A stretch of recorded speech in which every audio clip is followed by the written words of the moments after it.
How to Be a Respectful Man, a Powerful Story on Respect. In a bustling town filled with ambition and competition, lived a young man named Arav.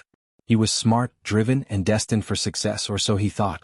But as the days passed, something began to gnaw at him, a silent truth that even his intelligence and hard work couldn't cover up. He lacked respect, both for others and for himself. And one day it would come crashing down in the most humiliating way possible. Arav had always been taught that success meant being the best in the room. As a top student in his class and a fast-rising entrepreneur, he felt unstoppable. People admired his intelligence and praised his determination. He saw no reason to slow down or consider anyone else's feelings along the way. Respect? That's for the weak, he'd often tell himself. In this world you have to fight to be on top. But what Arav didn't realize was that respect wasn't just about using polite words or showing a smile. It was much deeper. It was about how you treated others regardless of their position, wealth, or intelligence. And while Arav was climbing higher, he left behind a trail of people he had pushed aside, ignored, or belittled. At work, his colleagues feared him more than they admired him. He rarely listened to others, interrupted during meetings, and dismissed any idea that wasn't his own.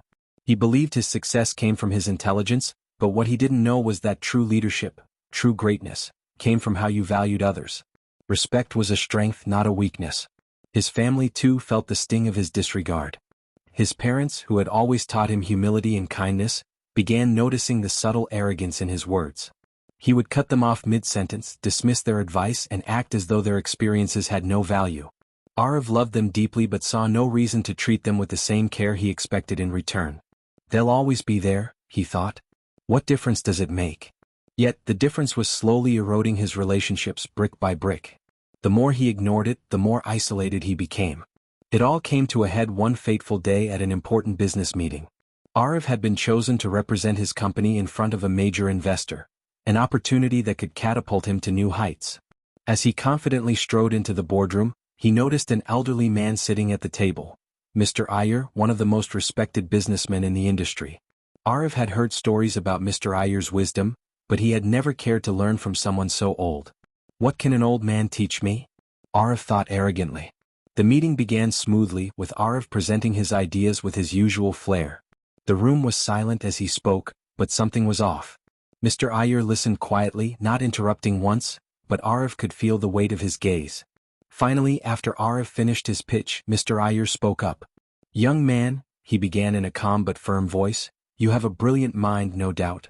But you lack the one thing that will truly determine your success in life." Arav bristled. "And what's that?" he asked, barely hiding his impatience. "Respect," Mr. Iyer replied simply. "Respect for others and for yourself. Without it, no matter how far you rise, you will always fall. And when you fall, it won't be because of your ideas or your intelligence. It will be because no one will be there to catch you." The words hit Arav like a punch to the gut. He felt the heat rise to his face as the room fell silent. Respect? He had never considered it. His whole life he had been taught to chase success, but never once had he been taught to respect the people around him. Mr. Iyer continued, "There's something you need to understand, Arav. People may follow you because you're smart, but they'll only stay with you if you show them respect. And respect is not given, it is earned through your actions, not your words." Arav didn't know how to respond. For the first time in his life, he felt the weight of his arrogance, the burden of the disrespect he had shown to those around him. The realization was brutal. He had been building his success on a foundation that was destined to crumble. And crumble it did. At the end of the meeting, the investor turned to Mr. Iyer and said, "I trust your judgment, Mr. Iyer. If you believe this young man can learn the importance of respect, we'll consider his proposal." But Arav knew deep down that respect wasn't something you could learn overnight. It wasn't a skill or a tactic. It was a way of being, a mindset. And he had a long way to go. That day marked the beginning of Arav's journey, not just to success, but to understanding what it truly meant to be a respectful man. Arav left the boardroom that day with a sense of discomfort gnawing at him, a feeling he wasn't accustomed to.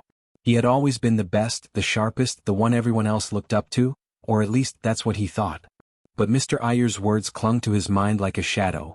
"Without respect, you will always fall." As he walked through the busy city streets, Arav's thoughts kept circling back to the way Mr. Iyer had spoken to him, not with anger or disdain but with a calm certainty. It wasn't just the words themselves that hit him hard, It was the fact that for the first time, someone wasn't impressed by his intelligence or charm. Mr. Iyer had seen through it all, straight to the heart of his character. That night, lying in bed, Arav couldn't sleep. He stared at the ceiling, replaying his interactions over the past few months. The way he had dismissed his colleagues, the way he interrupted his parents when they spoke, the way he acted as though he was the only one in the room who mattered. The truth was undeniable. He had been living in a world where respect didn't exist, at least not in the way it should. The next morning, Arav knew he had to do something, but he didn't know where to start. So he did what he always did when he was unsure. He turned to his father.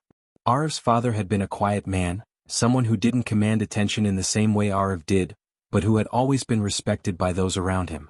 Arav had never understood why, until now. "Dad, can I talk to you about something?" Arav asked as they sat down for breakfast.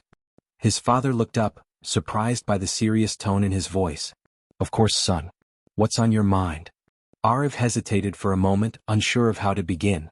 "Have you ever felt like you were missing something important even when you were doing everything right?" His father put down his cup of tea and studied Arav's face. "I think I know what you mean," he said slowly. "But what makes you feel that way now?" Arav told him about the meeting, about Mr. Iyer's words, and about the growing sense of unease that had taken root in his mind. "I've always thought that success was about being the best," Arav confessed. "But now I'm starting to wonder if there's more to it. I've never really thought about respect, at least not in the way Mr. Iyer talked about it." His father nodded thoughtfully. "Mr. Iyer is a wise man," he said. "And he's right. Respect is more than just being polite or well-mannered. It's about seeing the value in others, no matter who they are or what they can offer you. It's about treating people the way you'd want to be treated, whether they can help you or not." Arav absorbed his father's words in silence. Seeing the value in others. He had never looked at it that way. In his world, people were either stepping stones to his success or obstacles in his way. But the idea of treating everyone with equal respect, regardless of their status or position, felt foreign to him. "But how do you learn that?" Arav asked, frustrated. "How do you start showing respect when you've never really thought about it before?" His father smiled gently. "It's not something you can learn from a book or a lecture," he said. "It's something you practice every day in every interaction. Start by listening, really listening to people without interrupting or thinking about what you're going to say next. Try to understand their perspective, even if it's different from yours. And most importantly, treat everyone, your colleagues, your friends, even strangers, with the same level of respect you would want for yourself." Arav frowned. "That sounds harder than it should be," he admitted. "It is," his father agreed. "Especially when you've been taught to think that success is all about you. But real success isn't just about what you achieve, it's about how you treat the people you meet along the way. And respect, Arav, is the foundation of every meaningful relationship you'll ever have." The conversation left Arav with a lot to think about. Over the next few days he began to make small changes. He started with his family, trying to listen more carefully when they spoke, resisting the urge to interrupt or offer his own opinions immediately. At work, he made a conscious effort to let his colleagues speak without cutting them off, even when he disagreed. At first it felt strange, unnatural. Arav was used to being the center of attention, the one with the answers. But slowly he began to notice a shift. People responded to him differently. His parents seemed more open, more willing to share their thoughts. His colleagues started to engage with him in a way they hadn't before. There was a mutual respect forming that hadn't been there before. But the biggest change was within himself. Arav began to realize that respect wasn't just about how others saw him, it was about how he saw them. He started to appreciate the different perspectives and experiences that people brought to the table, and in doing so, he found a new sense of humility. Still, Arav knew he had a long way to go. The journey to becoming a truly respectful man wasn't something that could be accomplished overnight. But for the first time in his life he was willing to take the first step. Arav's transformation didn't happen all at once. In the beginning the changes felt small, almost imperceptible, but as the weeks passed, the shifts in his attitude and behavior became more evident. Every interaction now held a deeper meaning, whether it was a casual conversation with a barista at his favorite coffee shop or a strategic meeting with a client at work. Arav found himself looking beyond the surface. It wasn't easy. In fact, some days, it felt like he was fighting against years of ingrained habits. There were moments when the urge to cut someone off mid-sentence or push his ideas to the forefront surged within him like an old reflex. But then he would hear his father's voice in his mind. Respect starts with listening. He'd take a breath, step back, and remind himself that every person's voice had value, even if it wasn't immediately obvious. The change in Arav didn't go unnoticed. His colleagues at work began to see him in a different light. Whereas before he was known for being sharp and commanding, now people started to describe him as approachable and thoughtful. It was a subtle shift, but one that rippled through the office. His team members felt more comfortable sharing their ideas with him, and they started to collaborate in ways they never had before. One afternoon, during a particularly intense project meeting, Arav was presented with an opportunity to prove just how far he had come. The team was struggling to come up with a new marketing strategy for a major client, and tensions were high. Everyone was talking over each other, throwing out ideas, and nothing was sticking. Arav, usually the first to take control of such a situation, remained silent. He really listened to what each person was saying.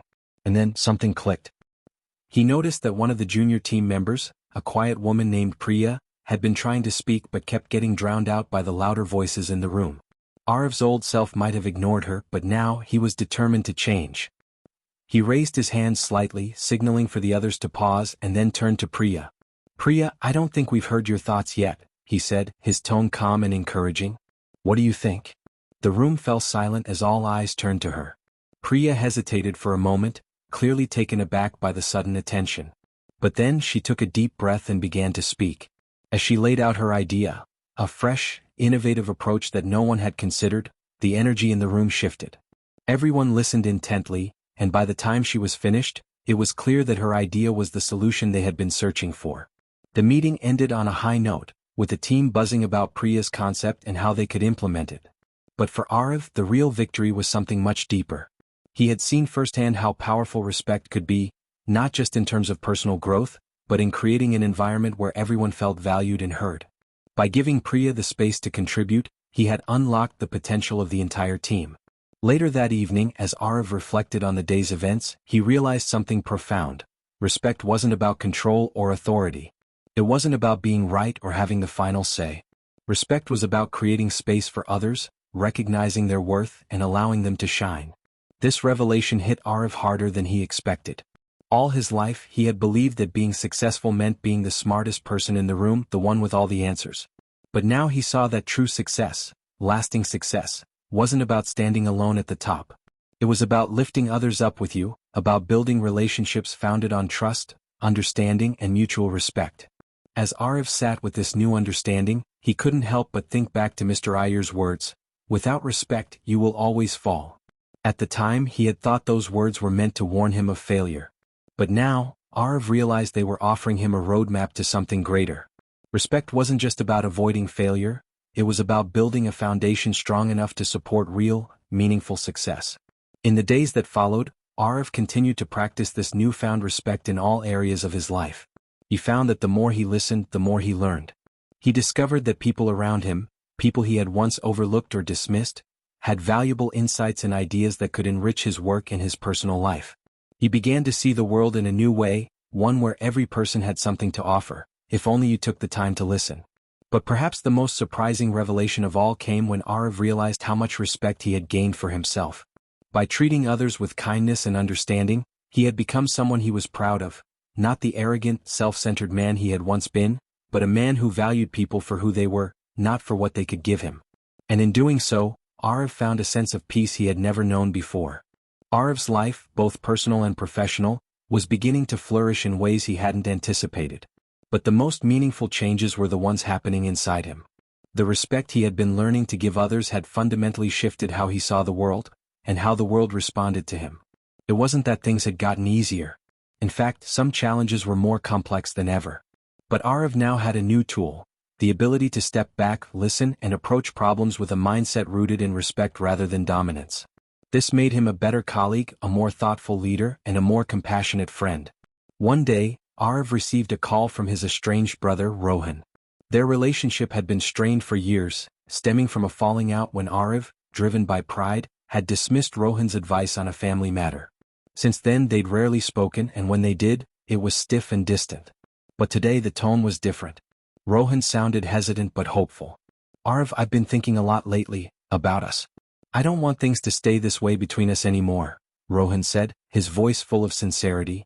"I know I've made mistakes, but I also know you've changed. I've heard from Mom how much you've been trying to be different. I'd like us to try again. In the past, Arif's response would have been defensive or dismissive, unwilling to admit fault or open up. But not now.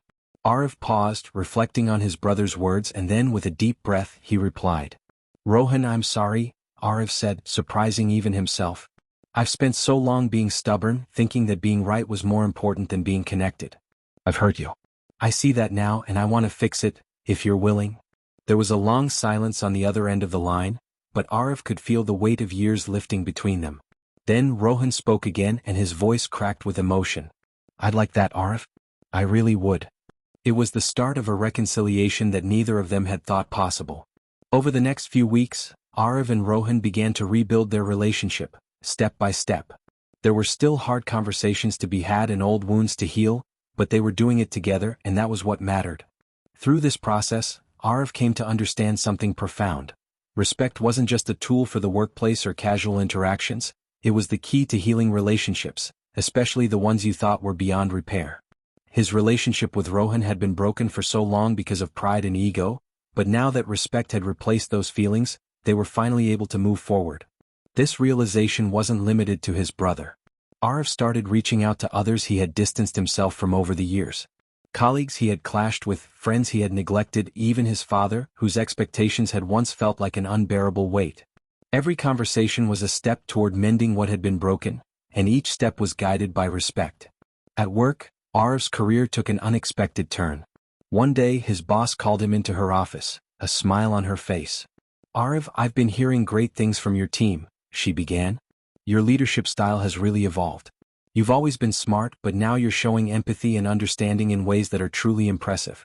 We've decided to promote you to head of client relations. We think your ability to connect with people will be a great asset in this role. Arif was stunned. It wasn't that he had been seeking a promotion. In fact, it was the furthest thing from his mind, but hearing these words made him realize just how much he had grown. The very qualities he had once dismissed as weaknesses, listening, patience, humility, had become his greatest strengths. As Arif left the office that day, he thought about his father's words once more. Without respect, you will always fall. He had never truly understood the depth of that statement until now. Respect wasn't just about avoiding failure, it was about building something lasting, something meaningful. And it wasn't just about how others saw you, it was about how you saw yourself and the people around you. That evening, Arif found himself sitting in the quiet of his apartment, reflecting on the journey he had been on. He had started as a man who believed respect was something to be demanded, something that came with success or authority. But now he knew better. Respect wasn't about status, it was about humanity. It was about understanding that every person, no matter who they were or what they had to offer, deserved to be heard, valued, and respected. Arif smiled to himself. He had come a long way. And while the journey hadn't been easy, it had been worth it. Moral. Respect is the foundation upon which true success is built. It's not something you demand from others, it's something you give freely, knowing that in doing so, you build stronger relationships, create lasting change, and ultimately find peace within yourself. Take a moment today to think about the people in your life. Are you giving them the respect they deserve? And if not, what can you do to change that? Respect starts with you.